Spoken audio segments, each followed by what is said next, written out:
Friends, नमस्कार. कशा आहात सर्व?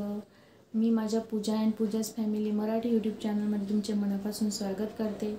त्याचबरोबर रेखाताई सरोदे यांनी मला त्यांच्या चॅनलवर शॉर्टआउटसाठी चान्स दिला, त्याबद्दल त्यांचे पण मनापासून आभार मानते. मी माझ्या चॅनलवर नवनवीन प्रकारच्या रेसिपी आणि फॅमिली ब्लॉग्स घेऊन येत असते. त्यासाठी माझ्या चॅनलला नक्की भेट द्या आणि माझे व्हिडिओ आवडलेस तर लाईक, कमेंट, शेअर आणि सबस्क्राईब करायला विसरू नका. माझ्या चॅनलची लिंक तुम्हाला मॅडम डिस्क्रिप्शन बॉक्समध्ये देतीलच, तेव्हा माझ्या चॅनलला नक्की सपोर्ट करा. आणि रेखाताई सरोदे मॅडम यांचे चॅनल फॅमिली मस्ती विथ ब्लॉग या चॅनलला सुद्धा सपोर्ट करा. धन्यवाद.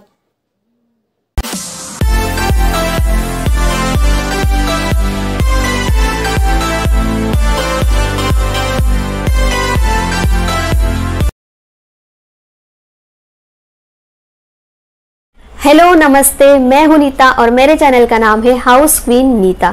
लेकिन मेरे चैनल के बारे में बताने से पहले मैं सबसे पहले रेखा जी को थैंक यू बोलना चाहूँगी. रेखा जी यानी कि जिनके चैनल का नाम है YT जर्नी विथ रेखा, तो उन्होंने ये अपॉर्चुनिटी मुझे दी ताकि मैं आप लोगों के साथ मेरी अब तक की यूट्यूब जर्नी शेयर कर पाऊँ कि मैंने अभी तक क्या अप्स एंड डाउन्स आए हैं अभी तक मेरे जर्नी में, मैंने इससे क्या सीखा है. ये सारी बातें आज मैं आपके साथ शेयर कर पा रही हूँ और ये सिर्फ रेखा जी की वजह से, और मुझे ही नहीं, ये जो अपॉर्चुनिटी है ये रेखा जी ऐसे छोटे यूट्यूबर्स को दे रही है. इनडायरेक्टली वो एक तरीके से छोटे यूट्यूबर्स जो है उनकी हेल्प ही कर रही है. तो मेरी तरफ से रेखा जी और रेखा जी के चैनल को यानी कि YT जर्नी विथ रेखा को बहुत बहुत गुड विशेस और गुड लक. तो अभी मैं बात करूँगी मेरे चैनल के बारे में कि मैंने चैनल कैसे स्टार्ट किया. तो मेरे जो चैनल की शुरुआत है वो मैंने सोच समझ के नहीं की थी.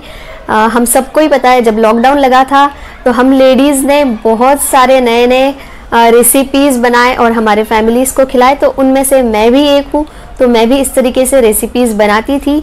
और ऐसा एक टाइम आया जब मैंने एक रेसिपी बनाई और वो रेसिपी मुझे याद है और याद रहेगी भी. तो मैंने बनाई थी बाकरवड़ी. तो बाकरवड़ी बनाने के बाद मेरा एक रहता था कि मैं उसकी फ़ोटो क्लिक करके व्हाट्सअप स्टेटस पे डालती थी.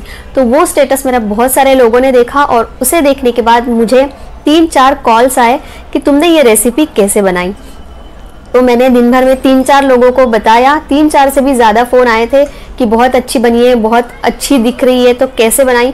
तो सेम डे मैंने ये रेसिपी कैसे बनाई उन लोगों को बताया. तो अश्विन भी घर पे ही थे. अश्विन यानी कि मेरे हस्बैंड. तो वो पीछे से हंस रहे थे. तो मैंने उनको पूछा कि आप क्यों हंस रहे हो. तो उन्होंने मुझे बोला IT वाले हैं, ज़्यादा एनर्जी वेस्ट नहीं करेंगे, यहाँ से ही दिमाग से काम चलता है. तो वो बोले कि तुमने ये जो 4 बार लोगों को बताया, इससे अच्छा तुम एक आइडिया करो, तुम वीडियो क्यों नहीं लेती हो इस रेसिपी का. तो वीडियो से फिर हमारे दिमाग में एकदम से लाइट लगा कि वीडियो यानी यूट्यूब. तो हमने सोचा क्यों ना यूट्यूब स्टार्ट किया जाए, यानी कि यूट्यूब चैनल हम ओपन करेंगे. फिर मैं भी रेसिपीज़ बनाती थी, तब मुझे भी बहुत, तब नहीं अभी भी मैं रेसिपीज़ बनाती हूँ, लेकिन तब एक ऐसा टाइम था जब हम सब लेडीज़ ने सिर्फ रेसिपीज़ ही बना के खिलाई है और खाई भी है. तो इस तरीके से मैंने रेसिपी से अपने चैनल को एक स्टार्ट किया. तब मुझे ये यूट्यूब से वीडियोस कैसे बनाते हैं, देन उसे एडिट कैसे करते हैं और कैसे डालते, इतना कोई भी नॉलेज नहीं था. मैंने बस सिंपल से 2-3 वीडियोस देखे और उसी से नॉलेज लेके मैंने एक वीडियो शूट किया और जैसे तैसे उसकी एडिटिंग करके मैंने उसे यूट्यूब पे डाल दिया. अभी यूट्यूब पे तो वीडियो डाल दिया है, अभी उसके ऊपर व्यूज़ भी आने चाहिए. फिर एक बार हम जब कुछ चालू करते हैं तो हमें लगता है कि लोगों ने, ज़्यादा से ज़्यादा लोगों ने उसे देखना भी चाहिए. तो ये जो भी सारे नए यूट्यूबर्स रहते हैं वो सारे ही ऐसे करते हैं. तो मैंने भी सेम तरीका अपनाया.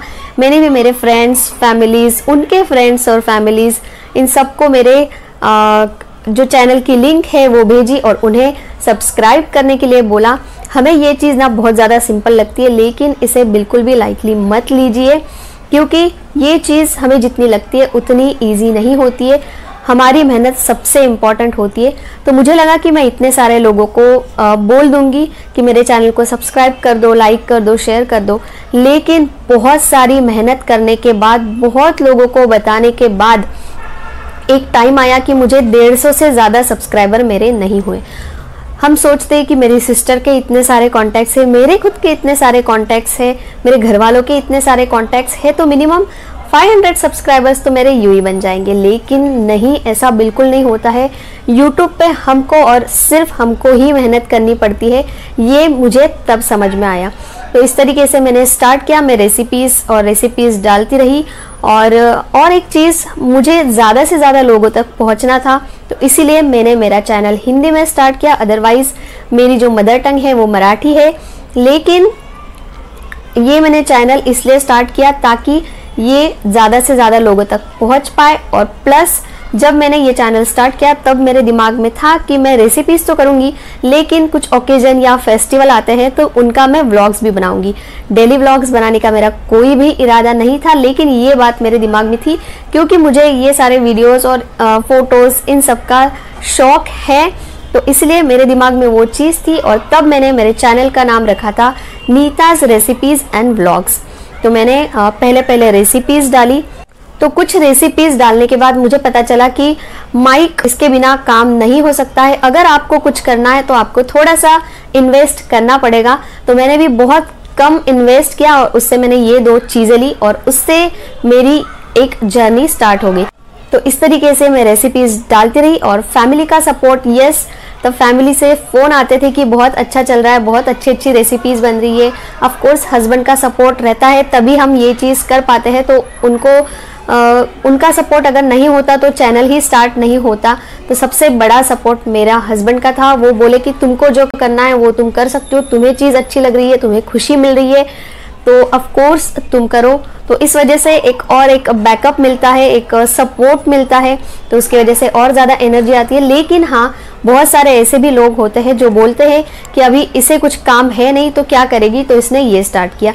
या फिर ये बोलते कि ये क्या अब नया, क्योंकि मेरी ऐसी आदत थी कि मैं खाली नहीं बैठती थी, मैं कुछ ना कुछ करती रहती थी। तो उन्होंने यही सोच लिया कि अभी इसका बाकी का सारा काम हो गया है, अभी इसने कुछ नया स्टार्ट कर दिया। Let them speak, let them talk. उनको जो बोलना है बोलने दो, आपको जो अच्छा लगता है वही आपको चीज़ करनी है, और वही मैंने किया। तो रेसिपीज़ डालने के बाद एक टाइम ऐसा आ गया क्योंकि रेसिपीज़ बनाते बनाते तो नहीं, लेकिन अभी हम घर में सिर्फ 3 ही लोग हैं। एक मेरा 6 साल का बेटा, मैं और अश्विन, तो 3 ही लोग थे। लेकिन रेसिपीज़ बनाती थी, लेकिन उसे खाने के लिए भी लोग चाहिए। तो एक टाइम ऐसा आ गया था कि मेरी रेसिपी स्टॉप हो गई। 8 दिन में एक या 15 दिन में एक, इस तरीके से मेरे वीडियोस अपलोड होते थे, क्योंकि खाने वाले ज़्यादा लोग नहीं हैं, इसलिए रेसिपी नहीं बन पाती थी। तो तब ऐसा एक टाइम आया कि मुझे लगा कि अभी मैं क्या करूं, अभी मुझे छोड़ देना चाहिए ये। तो मैंने सोचा कि इसे छोड़ देते, क्योंकि एक बहुत ही ज़्यादा इम्पॉर्टेंट यूट्यूब के लिए जो लगता है वो है कंटिन्यू, यानी कि रेगुलर कंटेंट आपका चाहिए, तभी आप आगे बढ़ पाओगे। अगर आप इस तरीके से गैप लोगे, जैसे 8 दिन 15 दिन में मेरा एक वीडियोस जाता था, तो मुझे वो चीज़ महसूस हुई कि कितने व्यूज़ आते हैं, सब्सक्राइबर नहीं बढ़ते हैं। तो तब मुझे लगा कि अब मैं क्या करूं।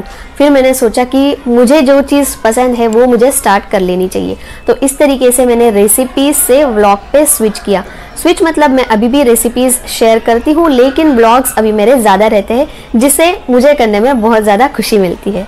तो इस तरीके से मैंने व्लॉगिंग स्टार्ट कर दी, और जिस दिन से मैंने व्लॉगिंग स्टार्ट करी है उस दिन से मुझे उसे करने में खुशी भी मिलने लगी। और व्लॉगिंग वो भी एक रहता है, लोगों को लगता है व्लॉगिंग बहुत ज़्यादा इजी होती है कि दिन भर में आप जो करते हो बस उसे शूट कर दो और उसे अपलोड करते हो। तो लोगों, जब तक आप ये चीज़ खुद नहीं करते हो तब तक आपको उसके लिए कितनी मेहनत लगती है ये नहीं पता रहता है। तो हम यूट्यूबर्स को ही ये बात पता रहती है कि हम कितनी मेहनत करिए, एक एक शूट करने में हमें क्या क्या करना पड़ता है, उसे कैसे एडिट और अपलोडिंग में कितना टाइम जाता है। तो ये सिर्फ जो करने वाला इंसान रहता है उसे ही पता रहता है। लोगों को तो बोलने के लिए कुछ नहीं जाता है कि दिन भर का शूट करना है, बस उसे ही डालना है। तो ये सब मैंने भी सुना है। प्लस उसके बाद ये भी सुनने को मिलता है कि ये क्या अपनी घर की चीज़ें शेयर कर रहे हो। तो ऐसा हम पर्सनल कुछ भी शेयर नहीं करते हैं जो लोगों को अच्छा नहीं लगता है। हम सिर्फ हमारे डेली लाइफ में क्या चल रहा है, हम कहाँ जा रहे हैं, हम क्या कर रहे हैं, ये सिर्फ शेयर कर रहे हैं। बहुत ज़्यादा पर्सनल चीज़ें ऑफ कोर्स कोई भी शेयर नहीं करता है, तो उसमें ये क्या कर रहे हो ये सोचने की बिल्कुल भी ज़रूरत नहीं है। बट ये जो बात है ये आपकी लोग कभी नहीं समझ पाएंगे, और ये ऐसे ही लोग बोलते हैं जो हमें जानते हो, हमारे ज़्यादा कांटेक्ट में हो। तो उन्हें बोलने दीजिए, एक कान से हमें सुनना है और दूसरे कान से उसे निकाल देना है। देन बात करेंगे व्लॉगिंग। मैंने जैसे स्टार्ट किया फिर मैं कंटिन्यू अपलोड करने लगी। उसके बाद मुझे मोनेटाइज होने के लिए मेरे चैनल को कंप्लीट 1 साल लगा। मैंने जब स्टार्ट किया था तो मैंने सितंबर 2020 में स्टार्ट किया था और परफेक्ट 2021 सितंबर में मेरा चैनल मोनेटाइज हो गया। मेरे 1000 सब्सक्राइबर कंप्लीट हो गए और जो आवर्स का क्राइटेरिया रहता है वो मैंने पहले ही कंप्लीट कर लिया था, क्योंकि एक जो मेरा वीडियो है चॉकलेट वाला वो वायरल हो गया था, तो मुझे वॉच आवर्स का उतना टेंशन नहीं था। लेकिन ये सब्सक्राइबर के लिए मुझे बहुत ज़्यादा मेहनत करनी पड़ी और मेहनत करने के बाद ही उसकी जो क्या कीमत होती है वो हमें समझ में आती है। और 1000 होने के बाद फिर मेरे सब्सक्राइबर धीरे धीरे बढ़ने लगे। अभी भी मैं बहुत ज़्यादा बड़ी यूट्यूबर नहीं हूँ, मेरा अभी छोटा ही चैनल है, लेकिन यस अगर मैं मेहनत करूँगी, मैं कंटिन्यू अपलोड करूँगी मेरे चैनल पे वीडियोस, तो मुझे पता है सक्सेस कहीं नहीं जाती है। हम मेहनत करते हैं तो सक्सेस भी हमारे पास आने ही वाली है। लेकिन ऐसे बहुत सारे लोग होते हैं जो सोचते हैं कि मेरे तो व्यूज़ ही नहीं आ रहे हैं, मेरा कोई वीडियो वायरल नहीं हो रहा है, मेरे सब्सक्राइबर नहीं बढ़ रहे हैं।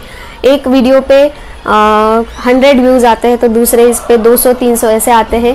तो ऐसा होता है, ऐसा हर किसी के साथ होता है। किसी वीडियोस पे आपके 10,000 व्यूज़ आएंगे और किसी वीडियोस पे 100 भी नहीं आएंगे।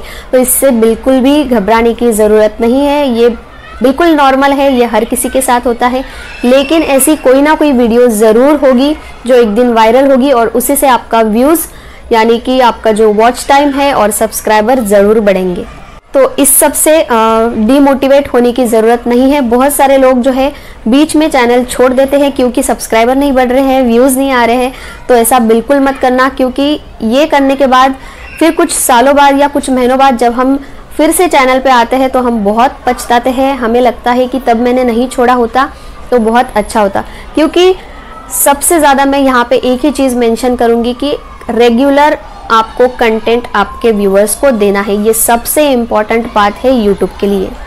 तो इस तरीके से जो भी चैनल स्टार्ट करते हैं उनके जर्नी में कुछ ना कुछ अप्स एंड डाउन्स आते हैं। किसी के चैनल जल्दी ग्रो हो जाते हैं, किसी को बहुत स्लोली सक्सेस मिलता है। लेकिन अपना काम हमें करना चाहिए और सक्सेस अगर हम अच्छा काम कर रहे हैं तो ऑफकोर्स सक्सेस हमें एक ना एक दिन मिलने ही वाली है।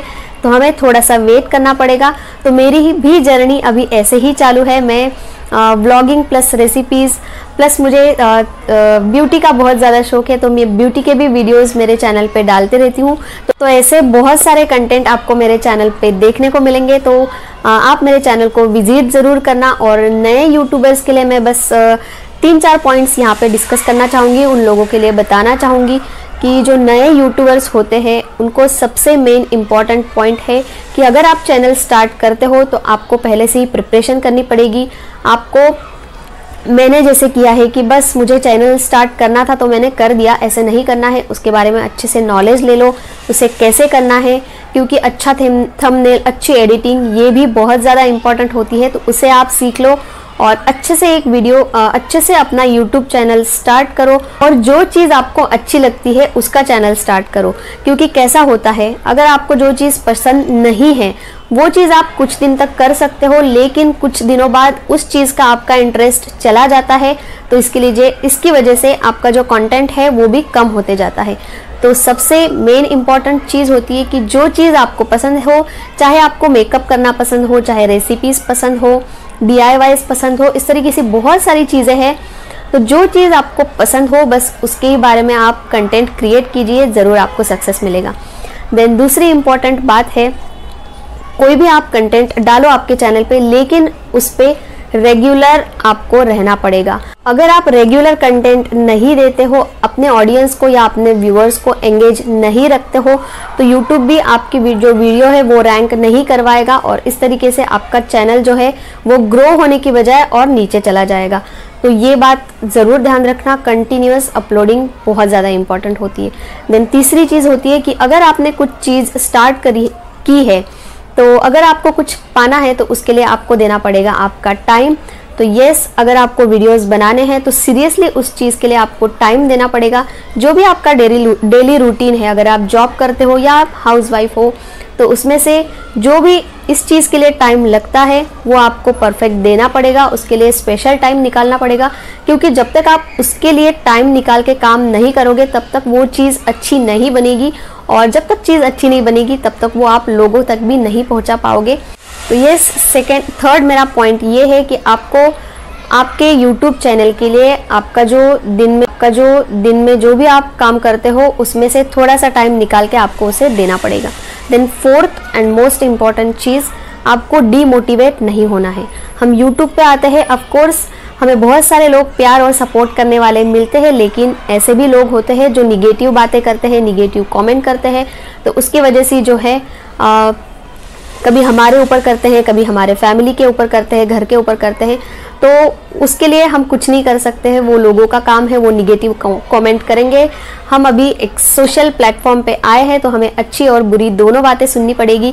लेकिन अगर निगेटिव कमेंट आते हैं तो हम बहुत ज़्यादा डीमोटिवेट हो जाते हैं और हम सोचते हैं कि ऐसे तो मैं बिल्कुल सुन नहीं सकती मेरे फैमिली के बारे में, मेरे बच्चे के बारे में, तो हम YouTube को क्विट करने का डिसीजन लेते हैं। तो ऐसा बिल्कुल मत करना।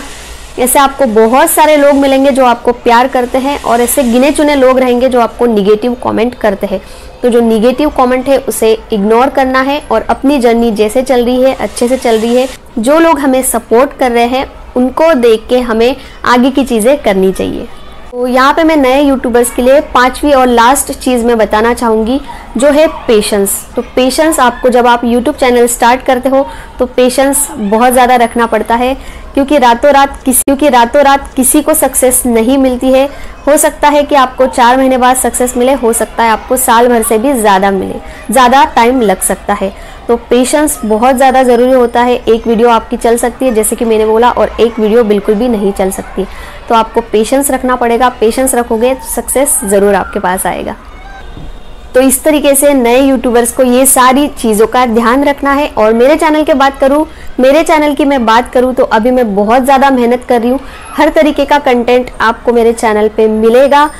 मैं हमेशा रेगुलर कंटेंट देने की कोशिश करती हूँ, और नए यूट्यूबर्स के लिए मैं यही बोलूँगी कि सोच के अच्छे से उसकी स्टडी करके एक चैनल स्टार्ट कीजिए। अगर आपको डिफ़िकल्टी है तो ऐसे बहुत सारे आपको यूट्यूब पे जो टेक चैनल्स है उस पर बहुत सारी इन्फॉर्मेशन मिल जाएगी। और मेरे वीडियो एडिटिंग के लिए मैं अभी तो InShot और KineMaster, इन दोनों में से कोई ना कोई ऐप यूज़ करती हूँ जो कि बहुत अच्छे हैं। और हमेशा ट्राई करती हूँ कि आपके लिए नया कंटेंट लाऊं, और मैं हमेशा लाती भी हूँ। तो इस तरीके से मेरे चैनल अभी धीरे धीरे ग्रो कर रहा है, और इन सब में मुझे आपका सपोर्ट और प्यार चाहिए। तो अगर आप ये वीडियो देखोगे तो ज़रूर मेरे चैनल पे एक बार विजिट करना, और मेरा चैनल अगर अच्छा लगता है तो उसे सब्सक्राइब ज़रूर कर देना। तो last but not least, again मैं रेखा जी को बहुत बहुत थैंक यू बोलना चाहूँगी कि उन्होंने ये अपॉर्चुनिटी मुझे दी। वो एक बहुत ही अच्छा काम कर रही है। वो ऑफ कोर्स बड़े यूट्यूबर्स के इंटरव्यूज़ तो लेती ही है, लेकिन इस तरीके के जो छोटे यूट्यूबर्स हैं उन्हें भी एक प्लेटफॉर्म दे रही है, इनडायरेक्टली उनकी हेल्प कर रही है। तो thank you Rekha, and best of luck for you and for your channel. Thank you and